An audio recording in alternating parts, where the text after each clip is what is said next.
వచ్చాడయ్యో సామి నింగి సుక్కలతో గొడుగెత్తింది భూమి.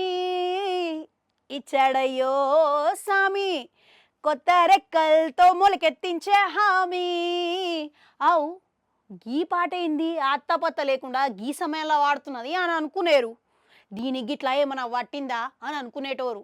గస్వంటిది ఏం లేదు, నేను మంచిగానే ఉన్నా. ఇక అసలు ముచ్చటకొస్తే టాలీవుడ్లో ఉప్పెన సైన్మాతోని వైష్ణవ్ తేజు ఎంతటి విజయం సాధించిండో మన అందరికీ తెలిసిన విషయమే.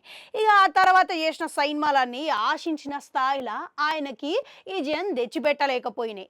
అందుకనే పోయిన ఏడాది వచ్చిన సైన్మా ఆదికేశవ గిట్లా ఆయనకి ఘోరాతి పరాజయమే మిగిల్చింది. మళ్ళీ అందుకనే ఇప్పుడు వచ్చే సైన్మాలనైనా మంచిగా చేయాలని మంచి కథ కోసమని ఎదురు చూస్తున్నాడంట. చాలా కథలు వింటున్నా గిట్లా ఆయనకు ఆశించిన స్థాయిలో సంతృప్తి చెందుతలేడంట. గందుకనే ఇప్పుడు దర్శకుడైన కృష్ణ చైతన్య గదే ఎవరో అనుకునేటోళ్ళు. ఇక ఇటీవల విడుదలైన గ్యాంగ్స్ ఆఫ్ గోదావరి దర్శకుడు కృష్ణ చైతన్య ఆయన వచ్చి వైష్ణవ్ తేజ్కి ఒక మంచి కథని చెప్పిండంట. ఇక గది గట్లుంటుంది గిట్లుంటుంది అని మంచిగా చెప్పిండంట. ఇక దానితోని ఇక సైన్మా కథ నచ్చడంతో మంచిగా గ్రీన్ సిగ్నల్ ఇచ్చిండనే మాట గిట్లా వాస్తవమే అని అంటున్నారు. ఇక మంచిగా ఉన్నదిలే. అయితే గీడ ఒక విషయం ఏదనంటే ఈ కథకు మహేష్ బాబు హిట్ పాట అయిన టైటిల్ లెక్క పేరును పెడుతున్నారు అనే మాట అయితే మొదలైనది. ఇక ఆడికెళ్ళి భరత్ అనే నేను సైన్మాలా వచ్చాడయ్యో సామి ఆ పాటని టైటిల్ లెక్క ఖరారు చేస్తున్నట్లు కొన్ని కథనాలు అయితే వచ్చినాయి.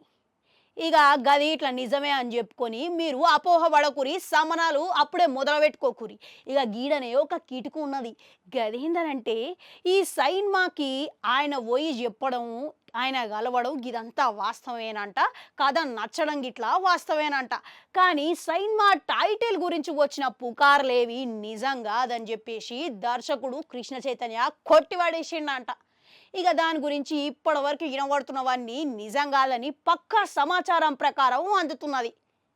అర్రే ఇది నిజమైతే మంచిగుండేది అని మీలాగ ఇట్లా ఎవరైనా అనుకున్నారా? కామెంట్లలో కామెంట్ పెట్టుర్రి. అట్లనే గంట ఉంటే అది కూడా నొక్కరి మళ్ళొస్తా.